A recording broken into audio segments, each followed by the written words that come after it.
بسم اللہ الرحمن الرحیم یا بنی اسرائیل اذکروا نعمتی التي انعمت علیکم واوفوا بعہدی اوفی بعہدکم وایای فارہبون۔ یا بنی اسرائیل، اے یعقوب علیہ السلام کی اولاد، اذکروا یاد کرو، نعمتی نعمت کہتے ہیں نعمت کو، اللہ کی بلیسنگز کو، یا ہوتا ہے میرے لیے، یا اپنی طرف سے میری نعمتوں کو، نعمتی یا میری جو نعمتیں، التی جو انعمت میں نے کی، انعمت میں نے کی، علیکم علی اوپر، کم تمہارے اوپر جو میں نے نعمتیں کی، و اور اوفو پورا کرو، بیہدی با کو عہد اور یا پھر کس کے لیے؟ میرا، بیہدی میرے عہد کو، اوفی پورا کروں گا، بیہدی کم تمہارے، بیہدی یا آتا ہے تو میرا عہد، بیہدی کم تمہارا عہد، و اور ایا خاص، یا مجھ سے، خاص مجھ سے، صرف مجھ سے،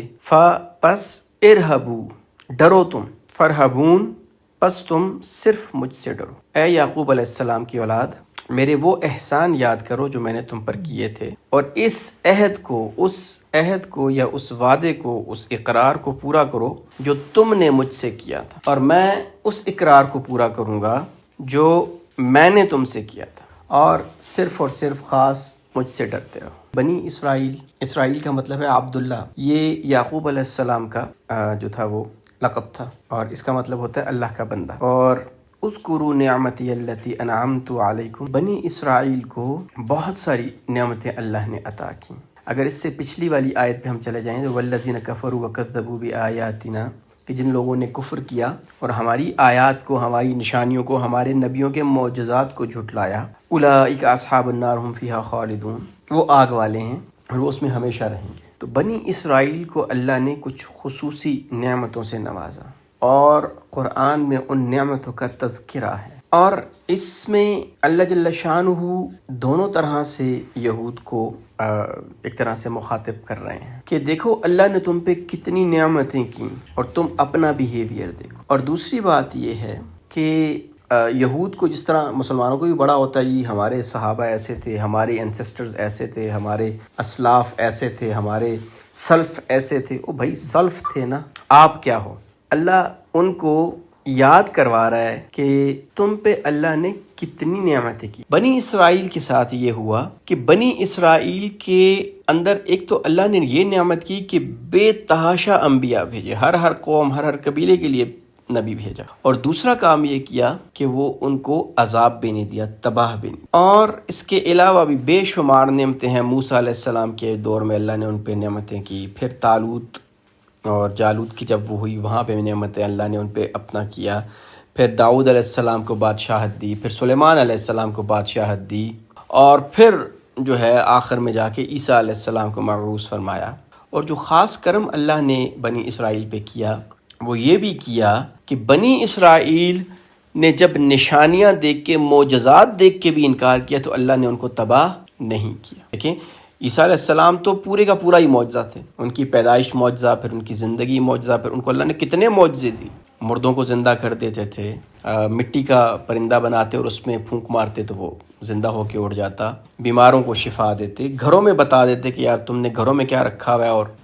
کھا کے کیا آئے ہو۔ لیکن بنی اسرائیل نے عیسیٰ علیہ السلام کا انکار کیا، لیکن اللہ نے ان کو تباہ نہیں فرمایا، حتیٰ کہ پھر 200 سال یا جتنا بھی عرصہ تھا درمیان میں جب کوئی بھی نبی نہیں آیا تو اللہ جل شانہ نے نبی صلی اللہ علیہ وسلم تک ان کو عذاب نہیں دیا، ان کو تباہ نہیں کیا، بلکہ اللہ اب ان کو کہتے ہیں یا بنی اسرائیل اذکروا نعمتی التی انعمت علیکم، یاد کرو وہ نعمتیں جو اللہ نے تمہیں دی ہیں۔ موسیٰ علیہ السلام کے دور میں بہت زیادہ نعمتیں ان کو دی گئیں، فرعون سے بچایا، سمندر پھاڑا، ان کو من و سلوہ اتارا، ان کے لیے ریگستان کے اندر پانی کا بندوبست کیا، یہ سارے معجزات تھے۔ اور سب سے بڑی نعمت وہ یہ تھی، سب سے بڑی اللہ کی نعمت یہ تھی کہ جو کتاب اللہ نے دی تھی، جو کتاب دی تھی وہ گم ہو گئی تھی ان سے، یعنی تورات جو تھی وہ ساری کی ساری غائب ہو گئی، اور پھر اللہ جل شانہ نے عزیر علیہ السلام کو اور باقی کچھ انبیاء کے ذریعے اس کو ریوائیو کیا، وہ دوبارہ سے عزیر علیہ السلام کے ذریعے سے اللہ نے ان کو عطا کی وہ کتاب، اور اس کتاب کے اندر عہد اور پرومسز اور بشارتیں موجود، اور موسیٰ علیہ السلام کے دور سے لے کے عیسیٰ علیہ السلام تک جو بھی نبی آئے وہ آخری نبی کی بشارت دیتے رہے، اور کہتے رہے کہ آخری نبی آئے گا تو آپ نے ان کا ساتھ دینا ہے، اور باقاعدہ ان میں نبی امی کا بتایا گیا کہ ایسا نبی ہوگا جو پڑھا لکھا نہیں ہوگا۔ تو یہ ان کو کہا گیا اور ان سے وعدہ لیا گیا تھا کہ جب آخری نبی آئیں گے تو آپ نے ان کا ساتھ دینا ہے، اور یہ جس طرح کل بھی میں نے بتایا تھا کہ یہ اس کے لیے تیار تھے، ان کے راہب بتاتے تھے، ان کے علماء بتاتے تھے، ان کا جو ہفتے والے دن کا خطبہ ہوتا تھا اس میں بتایا جاتا تھا کہ بس وہ نشانیاں آ چکی ہیں، آخری نبی کے آنے کا وقت ہو چکا ہے، لیکن انہوں نے نہیں مانا۔ تو اللہ نے کیا فرمایا کہ اللہ نے تم پہ نعمت کی، یہ بھی ایک نعمت ہے، سے پہلے بھی نعمت کرتے، اللہ نعمتیں دیتے رہے تمہیں، اب اللہ نے نعمت دی کہ تمہارے درمیان میں وہ آخری نبی مبعوث فرما دیے جن کا تمہاری کتابوں میں ذکر تھا اور جن کے بارے میں تم سے وعدہ لیا گیا تھا۔ تو اللہ کیا فرماتے ہیں، وَأَوْفُوا بِعَهْدِي، جو عہد تم نے، جو میرا عہد تھا جو تم نے مجھ سے کیا تھا، اور عہد جو ہے جس طرح وعدے کو کہتے ہیں، پرومس کو کہتے ہیں، لیکن عہد کا ایک اور ورڈ ہے، اگر آپ کبھی بھی دیکھیں نا تو یہ جو بائبل ہوتی ہے اس کا نام ہوتا ہے عہد نامہ، اگر آپ لکھیں گے بھی نا تو اس کو کہتے ہیں عہد نامہ قدیم، یہ تورات کو کہتے ہیں، عہد نامہ جدید یہ بائبل کو کہتے ہیں، اردو میں بھی اس کو عہد نامہ کہتے ہیں۔ تو عہد جو تھا وہ بائبل کو بھی کہا جاتا تھا، تورات اور انجیل کو بھی عہد کہا جاتا تھا۔ جو بائبل ہے نا، جب بات کرتے ہیں بائبل کی، تو بائبل بیسیکلی 3 کتابوں کا مجموعہ ہے۔ جو آج کل عیسائیوں کے پاس بائبل ہے، آلدو کہ وہ ایک نہیں ہے، اس کے بہت سارے ورژنز ہیں، وہ اپنی اصل فارم میں تو ہے ہی نہیں ہے، لیکن یہ 3 کتابوں کا مجموعہ ہے، ایک تورات، ایک زبور اور ایک انجیل۔ تورات کو کہا جاتا ہے تورا یا اولڈ ٹیسٹمنٹ، عہد نامہ قدیم، یعنی تورات پرانی تھی، اس کو عہد نامہ قدیم کہا جاتا ہے یا اولڈ ٹیسٹمنٹ کہا جاتا ہے۔ اور جو زبور تھی نا، یہ صرف چھوٹی سی کتاب کی فارم میں، اور اس کا نام ہے سانگز آف ڈیوڈ، داؤد علیہ السلام کی جو نظمیں ہیں یا ورسز ہیں، یا جس طرح وہ کہتے ہیں سانگز آف ڈیوڈ، یہ ایک پارٹ ہے اس کا۔ تو ہم اس کو زبور کے، کیونکہ زبور ایک کتاب تھی جو داؤد علیہ السلام پہ اتاری گئی تھی، آلدو کہ وہ اپنی اصل حالت میں موجود نہیں ہے۔ اور پھر آتی ہے نیو ٹیسٹمنٹ، یعنی جو عہد نامہ جدید ہے، جو بائبل ہے، جو عیسیٰ علیہ السلام کی کتاب تھی، یہ تینوں کتابیں مل کے جو ایک کتاب بنتی ہے وہ بائبل بنتی ہے۔ تو یہ عہدی، یہ ایک ڈبل میننگز دے رہا ہے، ایک تو وہ وعدے کو یاد کرو جو وعدہ تم نے اللہ سے کیا تھا، اور جو اللہ نے تمہیں تورات دی ہے، جو عہد نامہ دیا ہے، جو عہد دیا ہے، اس کو یاد کرو اور اس کو پورا کرو۔ اس عہد نامے میں کیا ہے کہ ہم آخری نبی کے ساتھ ہوں گے، ان کی نصرت کریں گے۔ ایون یہ والی بات جو بائبل میں اور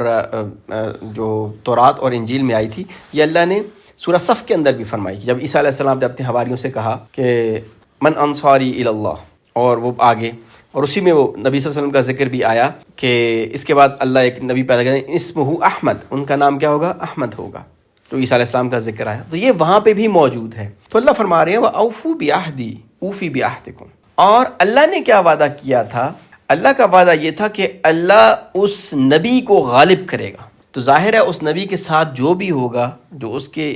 ساتھی ہوں گے وہ بھی غالب ہوں گے، جس طرح صحابہ تمام غالب ہوئے۔ تو اللہ جل شانہ فرماتے ہیں، اللہ یہود کو بتا رہے ہیں، اوفو بعہدی، میرے ساتھ جو تم نے عہد کیا تھا، جو تمہاری کتابوں میں لکھا ہوا ہے، اس کو پورا کرو۔ پورا کیا کرو؟ کہ اس نبی پہ ایمان لاؤ اور اس کا ساتھ دو۔ اوفی بعہدکم، میں اپنا عہد پورا کروں۔ اور اللہ کا عہد کیا تھا؟ کہ اللہ غلبہ بخشے گا تمہیں۔ یہودی جو تھے وہ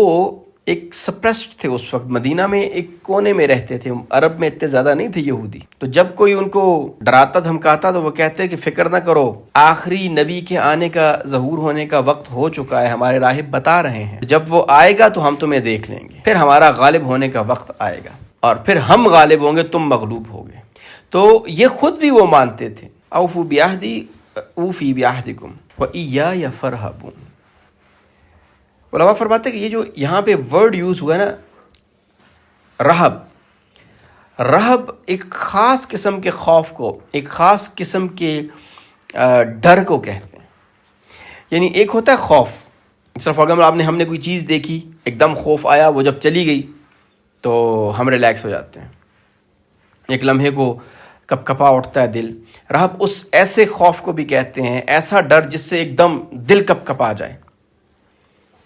اور رہب سے مراد ایسا خوف بھی ہے جو مسلسل ہو، مثلا کہیں سے سامنے ہمارے شیر آ گیا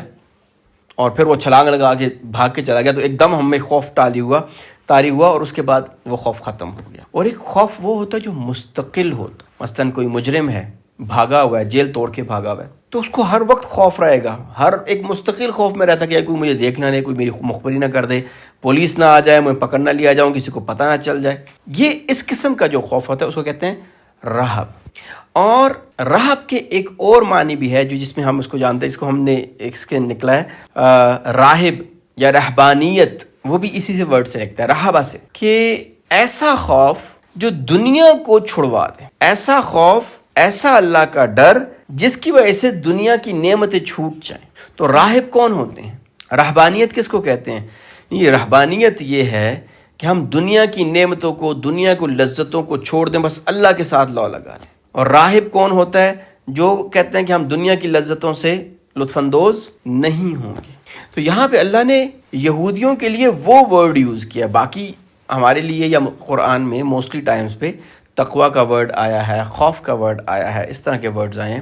لیکن رہب بہت اوپر لیول کا خوف ہوتا ہے، یعنی جس کو ہم کہتے ہیں نا سپرلیٹو ڈگری ہے، ایسا خوف جو مستقل رہے، اور ایسا خوف جو دنیا چھڑوا دے ہم سے، یعنی دنیا کی جو چیزیں ہیں ان کو جو ہے وہ ہم چھوڑ دیں، اللہ کے ساتھ لو لگا لیں۔ جیسے راہب جو ہوتے ہیں نا، ساری دنیا چھوڑ کے جنگلوں میں نکل گئے اور جنگل میں جا کے جو ہے بس اللہ اللہ کر رہے ہیں، اللہ کی عبادت کر رہے ہیں۔ تو اللہ یہاں پہ کیا فرماتے ہیں؟ وَإِيَّايَ فَارْهَبُونَ، صرف مجھ سے ہی ڈرو، اور ایسا ڈرو، ایسا خوف ہو تمہیں جو مستقل ہے، جو مستقل خوف ہے، اور دنیا کی لذتوں کو اور دنیا کی نعمتوں کو چھوڑ دو، میرے لیے چھوڑ دو۔